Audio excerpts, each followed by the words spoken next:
जय हिंद।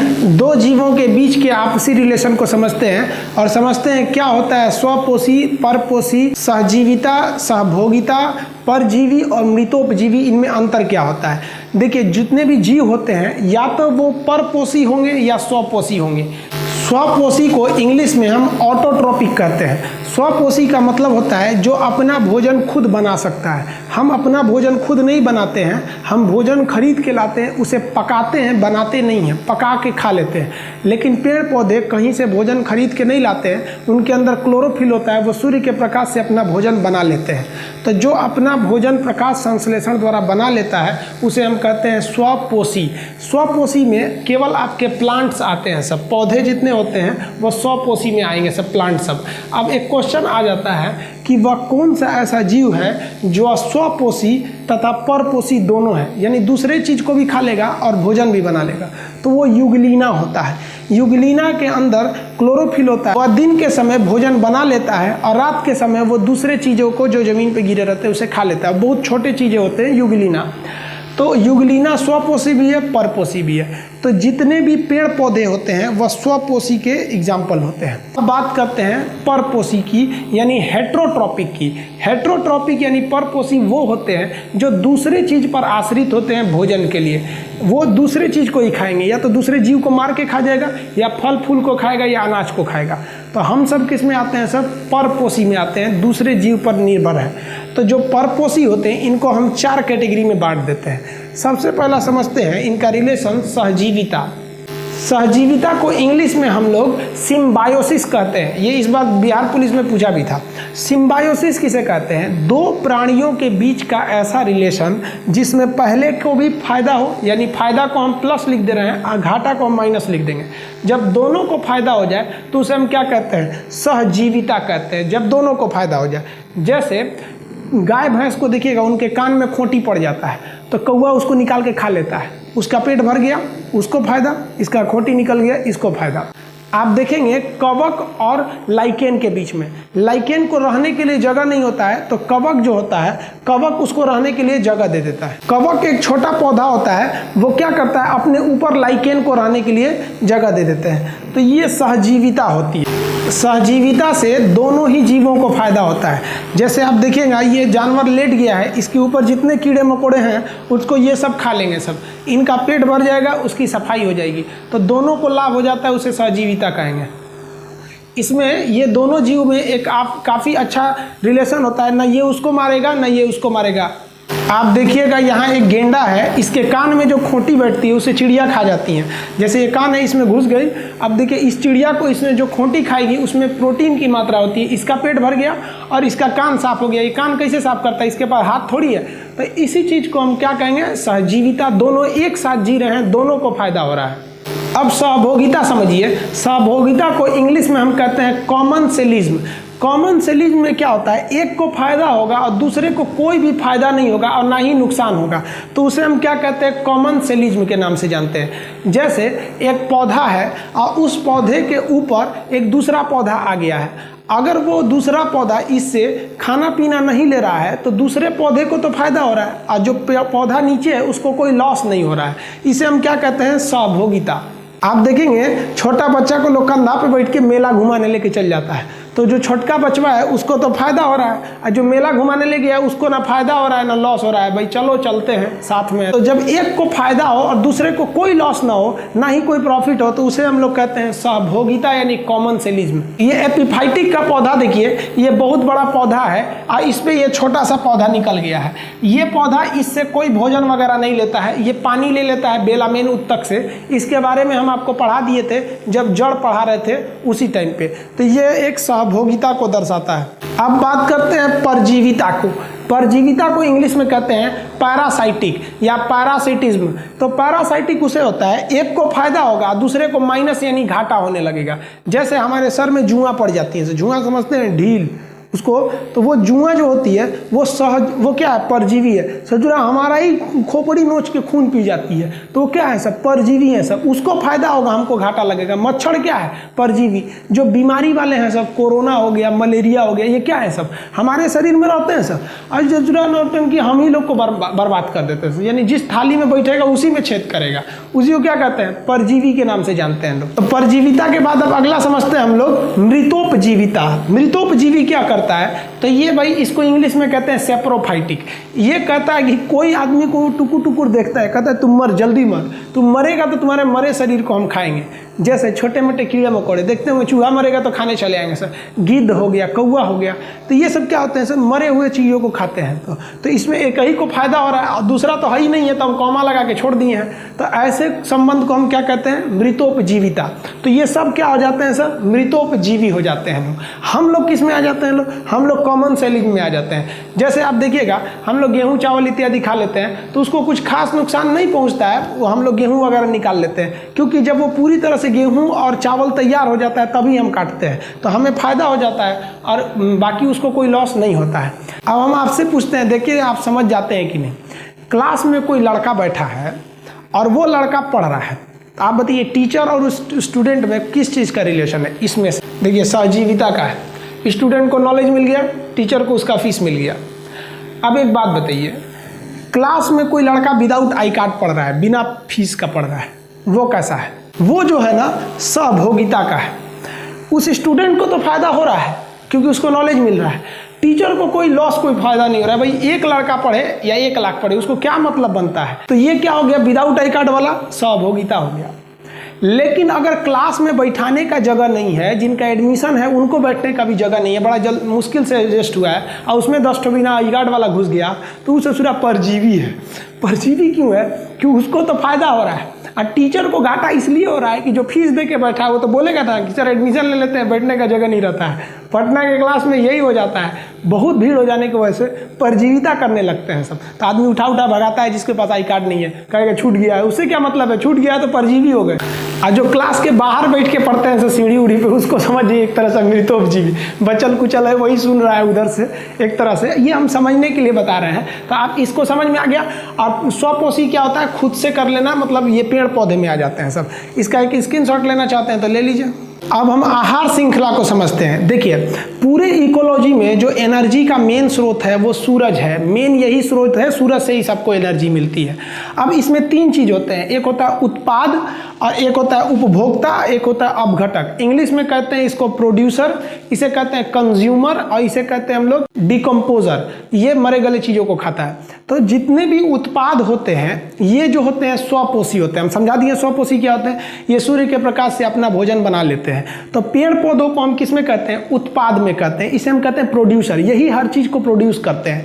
देखिए जैसे गेहूं चावल ये सबको यही प्रोड्यूस करते हैं, तो इन्हें हम क्या कहते हैं, प्रोड्यूसर या उत्पाद।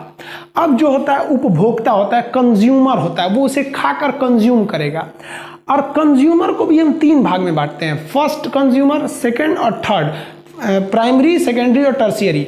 तो इसमें हम लोग समझते हैं प्रथम श्रेणी का जो उपभोक्ता होता है वो शाकाहारी होता है, वो केवल और केवल वेजिटेरियन होता है, इंग्लिश में उसे कहेंगे तो ये जो होता है ये इनको खाएगा, उत्पाद को। जैसे आप एग्जांपल में समझिए बकरी घास भूस पत्ती इत्यादि को खा जाएगी, गाय वगैरह हो जाएंगे सब। जितने भी शाकाहारी जीव हैं वो किस में आ जाएंगे, सब आपके प्रथम श्रेणी के उपभोक्ता में। जैसे पंडित जी लोग भी शाकाहारी होते हैं, वो किस में चले आते हैं, शाकाहारी वाले में, यानी प्रथम श्रेणी के उपभोक्ता में। याद रखेंगे इसमें केवल और केवल शाकाहारी जीव आने चाहिए। अब आता है उपभोक्ता में दूसरे नंबर का उपभोक्ता, सेकेंडरी ऑर्डर का।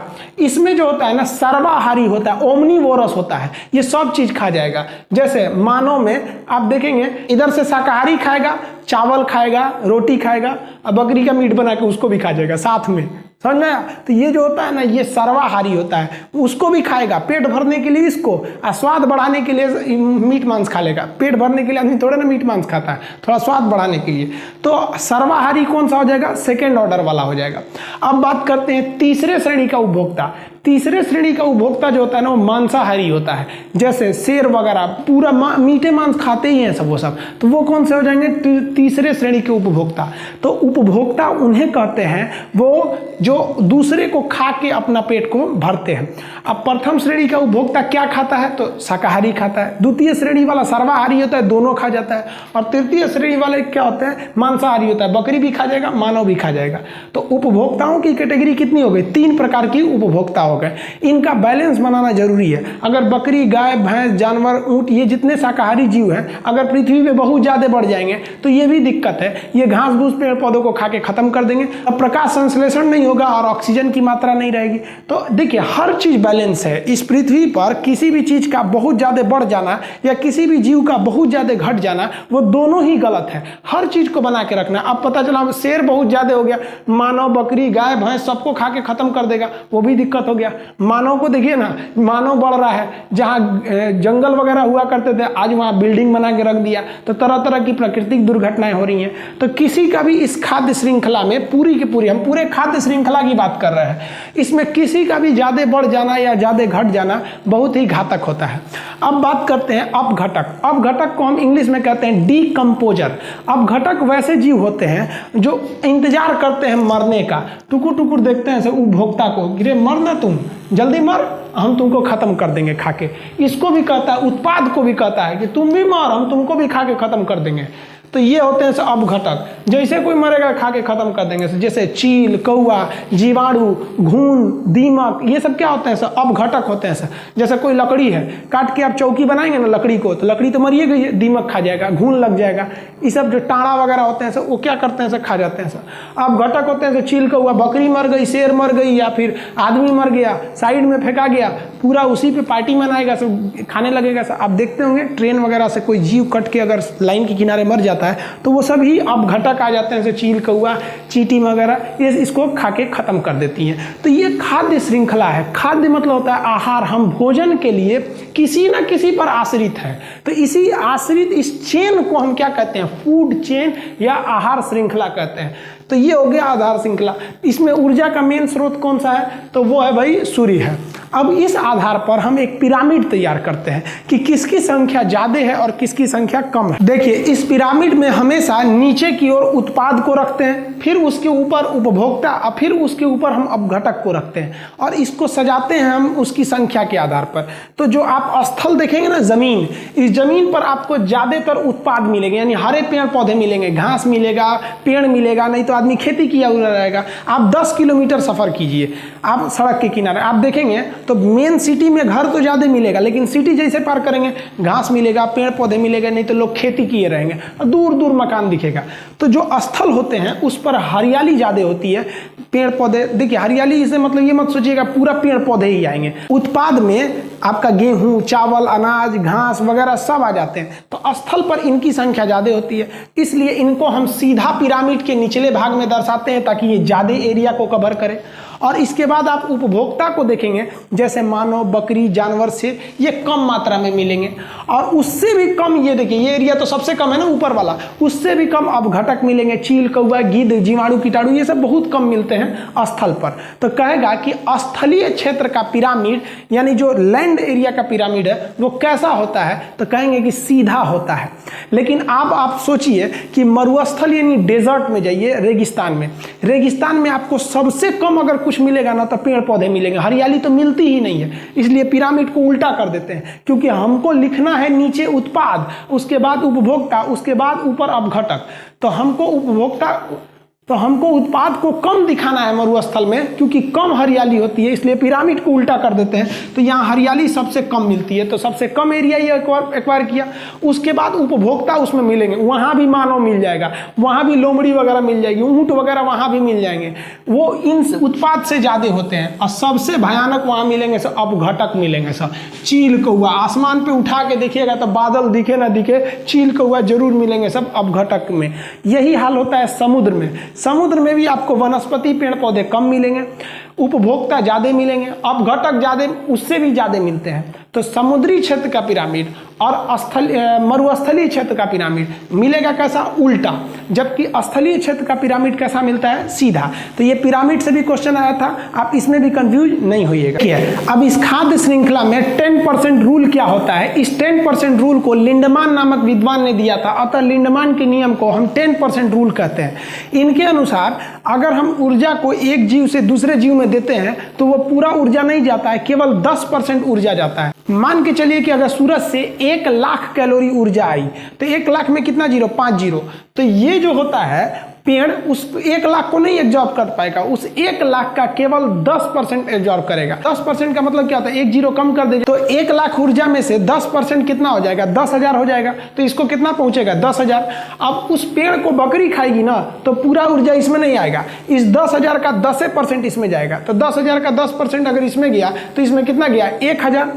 अब बकरी को मानव खाएगा ना तो पूरा नहीं जाएगा, 10%। तो 1,000 का 10% कितना हो गया, 100 हो गया। तो मानव को कितना मिलेगा, 100। अब मानव को अगर शेर खा गया तो इसको उसका 10% मिलेगा, इसको कितना मिलेगा, 10। और शेर मर गया, इसके सड़े गड़े चीज को खाएगा, चील कौआ, इसको कितना मिलेगा, 1%। तो सबसे कम ऊर्जा किसको मिलता है, अपघटक को मिलते हैं सब। और सबसे ज्यादा ऊर्जा किसको मिलता है, पेड़ पौधों को मिलता है। तो ये ज्यादा ऊर्जा ले लेते हैं, वो कम ऊर्जा लेते हैं। तो ये 10% ऊर्जा कम होने जाता है। ये नियम किसका है, लिंडमान का है। यानी आप खाद्य श्रृंखला में जितना पीछे रहेंगे आपको ऊर्जा उतना ही कम मिलेगा, और जितना आगे रहेंगे आपको ऊर्जा उतना ज्यादा मिलेगा। इसलिए देखिएगा अमूमन पेड़ पौधों की आयु क्या होती है, बड़ी होती है, ज्यादा होती है। पहले जमाने के लोग शाकाहारी होते थे, उनकी आयु बहुत लंबी होती थी। लेकिन अभी आदमी शाकाहारी से किस में गया, सर्वाहारी में, तो आयु थोड़ी थोड़ी घट रही है। दूसरा, आयु इस बात पे भी डिपेंड करता है कि आपका जो जीनोम है वो कैसा है। मतलब है कि इतना छोटा चूहा को सोचिएगा कि 100 साल जिए तो थोड़ी ना पॉसिबल है वो। तो ये हो गया आपका लिंडमान का नियम। लिंडमान ने एक और नियम दिया था, उसने कहा कि अगर हम ऊर्जा लेते हैं तो बाद वाले को सबसे कम पहुंचता है, लेकिन अगर हम जहर खिलाएंगे तो बाद वाले को सबसे ज्यादा पहुंचेगा। यानी अगर बकरी को जहर दिए हैं तो मानव उसको खाएगा तो ये और ज्यादा इन्फेक्टेड हो जाएगा, और इस मानव को अगर शेर खाएगा तो और इन्फेक्टेड होगा, और चील कौआ खा लेंगे तो और इन्फेक्टेड हो जाएंगे। इसीलिए आप अगर मान लीजिए कि किसी चूहा को, जैसे चूहा को आपने जहर दे दिया, चूहा खा के मर गया जहर, अब वो चूहा जो है अगर उसको मान लीजिए कोई मानव अगर खा गया, जैसे चाइना वाले तो खा जाएंगे सब उसको, तो वो भी मरेगा। शेर खा जाएगा उसको तो वो भी मरेगा। तो जनरली क्या होता है, भारत में लोग चूहे को मारने के लिए या कीटनाशक के लिए लिथाल डोज 50 नाम की एक दवा देते हैं, LD50 कहते हैं, लिथाल डोज 50। ये एक कीटनाशक दवा होती है, इसको देंगे तो जीव जंतु जो होते हैं, चूहा वगैरह कीटनाशक, वो मर जाते हैं, और मर के इनका लाश खेत में पड़ा रहता है। चील कौआ गिद्ध देखते हैं सब कि अरे चूहा मरा है, तो आके खा लेते हैं। अब खाते हैं तो लिंडमान का नियम क्या है कि ऊर्जा कम मिलेगा और कीटनाशक ज़्यादा मिलेगा, बस उन्हीं को ज़्यादा असर पड़ता है और वो ही मरने लगते हैं। तो ये लिंडमान का नियम है, 10% का नियम है कि ऊर्जा जाएगा 10% और कीटनाशक चले जाएंगे 90%। तो आप लिंडमान का नियम समझ गए, खाद्य श्रृंखला समझ गए, उपभोक्ता वगैरह के बारे में समझ गए। मिलते हैं हम लोग नेक्स्ट वीडियो में, तब तक के लिए जय हिंद।